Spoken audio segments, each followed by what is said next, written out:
Hello everyone, welcome to my channel. कैसे हैं आप सब? उम्मीद है कि आप सब बहुत अच्छे होंगे और मज़े में होंगे। तो आज की इस वीडियो में मैं आप लोगों के साथ कुछ ऐसी बातें शेयर करने वाली हूँ जो शायद मुझे पता नहीं करनी चाहिए कि नहीं चाहिए करनी चाहिए, बट जो गलतियाँ मैंने की हैं शायद उससे आप कुछ सीख सकें, इसलिए मैं ये वीडियो आप लोगों के साथ शेयर कर रही हूँ। तो मेरे लाइफ में कुछ ऐसे वक्त आए थे जो हर लेडीज़ की लाइफ में आते तो बहुत ज़्यादा डिफिकल्ट हो जाता है। मेरे एक साथ मतलब 1 बाय 1 करके ऐसे 2 से 3 मिसकैरेज हुए थे, एक के बाद एक। मेरी बेटी के बाद, परी के बाद, मेरे जब मैं सेकंड टाइम प्रेग्नेंट हुई थी, तो बिना किसी कारण से मैंने को ऐसा लगता था मैंने ऐसी कोई गलती नहीं की है।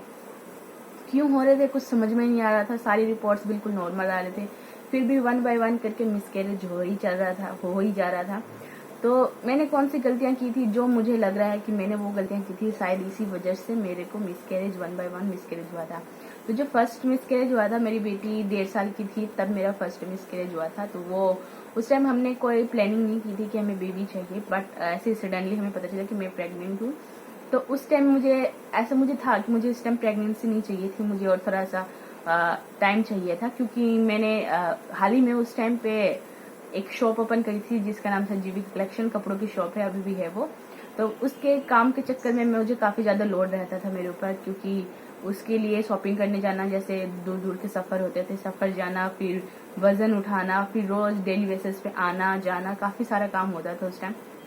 इसलिए मैं उस टाइम पे प्रेगनेंसी अवॉइड करी थी, मुझे उस टाइम पे नहीं चाहिए था, बट फिर भी मैंने कंसीव कर लिया, तो कोई प्रॉब्लम नहीं थी कि चलो कोई नहीं, भगवान जी की मर्जी थी, तो हमने अब एक्सेप्ट भी कर लिया। बट कुछ हुआ यूँ कि हमने कोई बात नहीं, चलता गया, फर्स्ट सेमेस्टर चला गया, मतलब फर्स्ट चला गया, सेकंड मंथ चला गया, थर्ड मंथ भी जब एंडिंग थी, मतलब पूरी जो फर्स्ट सेमेस्टर में जो सिम्टम्स आते हैं, जैसे उल्टी होना, काफ़ी सारे सिम्टम्स होते हैं, थकान वैसे वगैरह, ऐसी कोई भी सिम्टम्स मुझे नहीं हो रही थी, बिल्कुल नॉर्मल प्रेगनेंसी मेरी जा रही थी। और जब हमने फर्स्ट डॉक्टर से विजिट करी थी तब तक सब कुछ नॉर्मल था। फिर एक दिन अचानक से शॉप में बैठे बैठे मुझे अचानक से हल्की सी, शॉप में बैठे बैठे है तो नहीं, बट जैसे सुबह उठने के बाद वॉशरूम गई तो मुझे हल्का सा मुझे ब्लड महसूस हुआ कि वॉशरूम करते समय मैंने हल्का सा बिल्कुल नॉर्मल मैंने ब्लड देखा। तो कोई भी पेन वगैरह कुछ नहीं हो रहा था, बट मुझे हल्का सा ब्लड महसूस हुआ। तो फिर मैंने अपने हस्बैंड से बोला कि ऐसे ऐसे हो रहा है, तो एक बार डॉक्टर से कंसल्ट कर लेते हैं कि हो सकता है कि कुछ और ही प्रॉब्लम हो। फिर हम लोगों ने डॉक्टर से अपॉइंटमेंट ली, फिर डॉक्टर के पास गए, तो फिर हमने डॉक्टर ने देखते ही, मतलब जैसे हमने उनको बताया, उन्होंने कहा एक बार अल्ट्रासाउंड करा लो, क्योंकि जहाँ पे हम पहले दिखा रहे थे वहाँ पे डॉक्टर के पास अल्ट्रासाउंड नहीं था। तो अब फिर अल्ट्रासाउंड थोड़ी सी दूर से, मतलब हॉस्पिटल से थोड़ी सी दूर थी, फिर हमने वहाँ से अल्ट्रासाउंड कराया। बट अल्ट्रासाउंड करते समय ही उन्होंने मुझे बोल दिया कि बेबी इज नो मोर, क्योंकि बेबी के हार्ट बीट्स आ रहे थे। जब हमने फर्स्ट टेस्ट कराया था तब बेबी के हार्ट बीट आ रहे थे, बट इस टाइम नहीं थे, चले गया था, मतलब आने के बाद अभी सडनली कुछ टाइम पहले ही चले गया, हमें पता भी नहीं चला कि ऐसी कौन सी वजह। मुझे लग रहा है कि अचानक से, जैसे मैं इतना ज़्यादा ट्रैवल कर रही थी उस टाइम, इतना ज़्यादा काम कर रही थी, बिल्कुल भी प्रेगनेंसी पे ध्यान नहीं दे रही थी, तो हो सकता है उस टाइम पे मैंने ये गलती की थी। फिर उसके बाद फिर डॉक्टर से मेरी बात हुई कि डॉक्टर ने, फिर मैं उस टाइम काफ़ी ज़्यादा मैं इमोशनल हो रही थी, काफ़ी ज़्यादा उस टाइम रो रही थी कि शायद मैं नहीं चाह रही थी, इसलिए भगवान जी ने वापस ले लिया। मतलब काफ़ी सारी चीज़ें उस टाइम पे आपके माइंड में चल रही थी, मैं बहुत ज़्यादा रो रही थी। फिर क्योंकि मेरा बेबी काफ़ी ज़्यादा ग्रोथ कर गया था, तो फिर डॉक्टर ने कहा कि ऐसे नॉर्मल दवाइयों से अबॉर्शन नहीं होगा, आपको डीएनसी करानी पड़ेगी। फिर हम घर आए, फिर डॉक्टर्स ने बोला, एक मेडिसिन दिया जिसे बोला कि अगले दिन करेंगे, आप सुबह इसको खा लेना, उसको जब आपकी ब्लीडिंग स्टार्ट हो जाएगी उसके बाद आप आ जाना, फिर हम डीएनसी करेंगे।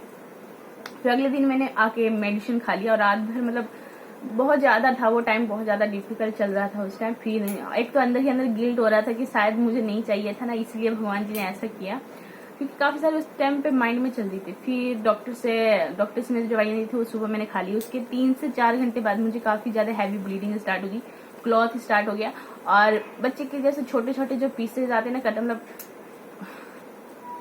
तो ऐसी सारी सिचुएशन आ गई। फिर डॉक्टर के पास गए, मैं काफ़ी ज़्यादा डर गई क्योंकि काफ़ी हैवी ब्लीडिंग आ रही थी। फिर मैं फटाफट डॉक्टर्स के पास गए, फिर डॉक्टर्स ने एनेस्थेसिया दिया, मतलब हल्का सा आपको बेहोश करने की दवाई देते हैं, फिर हल्का सा बेहोश किया डॉक्टर ने, और उसके बाद मैं 3 से 4 घंटे बेहोश रही थी, मतलब काफ़ी गहरी नींद में थी।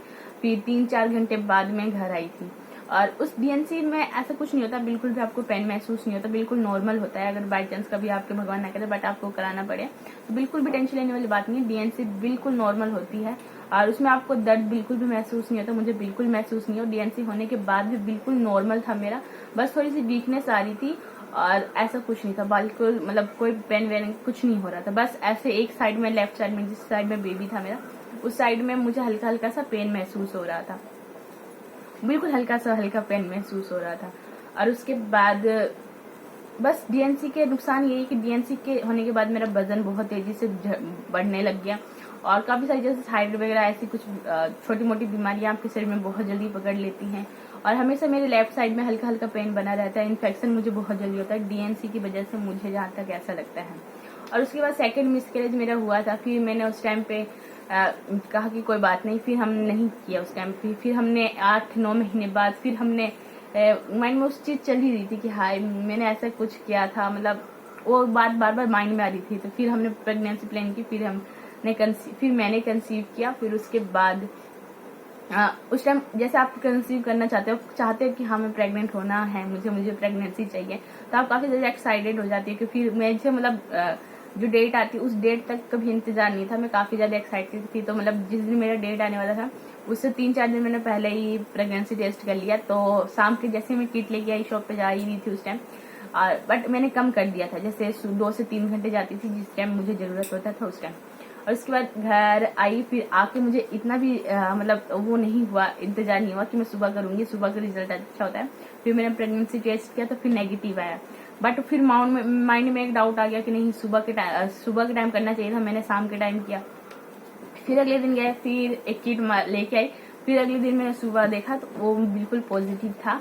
और उसके बाद फिर हमें पता चल गया कि भाई पॉजिटिव है, बट हमने सोचा कि 1-2 दिन और निकल जाते हैं, मतलब 1 महीना हो जाने देते, उसके बाद डॉक्टर के पास चलेंगे।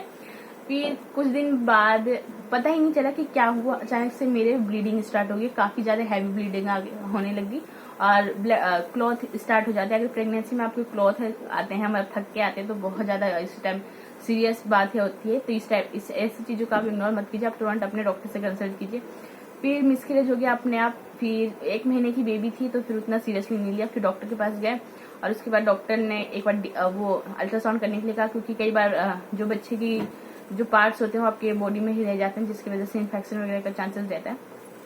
तो वो क्यों हो गया मुझे वो चीज समझ में नहीं है। हो सकता है बच्चा अगर भाषा में ना हो, कई बार बच्चा ट्यूब वगैरह में हो, या फिर बच्चे की जो एग होता है जो बहुत ज्यादा कमजोर होता है, इसकी वजह से भी हो सकता है कि बच्चा वो कंसीव नहीं किया हो। फिर उस टाइम माइंड में बहुत सारी चीजें चल रही थी कि फर्स्ट टाइम हो गया, सेकंड टाइम हो गया, क्योंकि शरीर बहुत ज्यादा कमजोर होने लग जाता है। जैसे जैसे आप जितनी आपकी मिसकैरेज होंगी उतना ही आपका शरीर कमजोर होता चला जाएगा। फिर उसके बाद मेरे माइंड में बहुत ज्यादा टेंशन होगी कि भाई कुछ तो लोचा है, क्योंकि कंसीव क्यों नहीं कर पा रही। इस बार कोई भी मैंने गलती नहीं की, सारी चीजें मैंने जैसे भी मतलब करते हैं, मतलब प्रेगनेंसी में रेस्ट करते हैं, रेस्ट किया, बिल्कुल टूट पटांग चीजें नहीं की, भारी वजन नहीं उठाया, फिर भी ऐसा कैसे हो गया, मतलब तो काफी सारी चीजें चली थी। फिर मैंने 2 से 3 महीने गुजर गए। फिर कुछ मन्नत वगैरह, छठ वगैरह चल रही थी उस टाइम। तो फिर भगवान जी से मैंने बोला कि छठ मैया जैसे कि बिहार के साइड होता है, तो फिर मैंने उस टाइम चल रहा था, तो मैंने कहा था प्लीज प्लीज मुझे चाहिए, मतलब एक बेबी और दे दीजिए, और बेबी बॉय हो तो बहुत अच्छी बात है, एक बेबी बॉय और दे दीजिए, क्योंकि बेबी गर्ल है मेरे पास, बेबी बॉय और दे दीजिए तो आपकी मैं अगले साल स्टार्ट करूंगी। तो फिर उसके 1 महीने बाद मैंने कंसीव कर लिया और काफी अच्छे से मेरा बेबी बॉय है, बेबी बॉय भी आ गया और काफी अच्छा टाइम निकला। मतलब थोड़ा सा डिफिकल्ट था, मतलब पूरे 9 मंथ की जर्नी में मैंने काफी ज्यादा मुझे प्रॉब्लम रही है, ब्लीडिंग हुई है, बेड रेस्ट कर लिया क्योंकि प्लेसेंटा मेरे नीचे के साइड था, मतलब बहुत ज्यादा मुझे प्रेगनेंसी में दिक्कत हुई है। और एक जो थर्ड मिसकैरेज हुआ था वो मैंने आप लोगों को नहीं बताया है। थर्ड मिसकैरेज हुआ था मेरे परी जब हुई थी उससे पहले, मतलब जो फर्स्ट बेबी होता है ना उस टाइम हुआ था, क्योंकि उस टाइम फर्स्ट मैरिज हुई थी, मतलब पहले मतलब शादी हुई थी, कुछ ज्यादा चीजों की नॉलेज नहीं थी, एज नहीं थी उस टाइम इतना कि काफी सारी चीजें आपको, आप तो इंटरनेट के साथ रहते हैं तो काफी सारी चीजें हाथ में लगती रहती है, माइंड में चलती रहती है, बट उस टाइम इतनी नॉलेज नहीं थी, मैं इंटरनेट को उतने मतलब क्लोज नहीं थी इंटरनेट के। फिर उस टाइम पे मैंने क्या किया था, गलती से मार्केट गई हुई थी और मेरे हस्बैंड को भी उतना कुछ नॉलेज नहीं था प्रेगनेंसी के बारे में, तो उस टाइम पे मैं अनानास खरीद लिया, अनानास के जो वो सैलेड बना करते हैं ना, तो वो खा लिया था। तो मुझे लग रहा है कि उस टाइम भी मेरे 1.5 महीने की प्रेगनेंसी थी, बट उस टाइम भी मेरा मिसकैरेज हो गया था। तो मुझे यही लग रहा है कि मैंने जो उस टाइम अनानास खा लिए थे, क्योंकि अब मुझे पता चलता है क्योंकि अनानास खाने से भी प्रेगनेंसी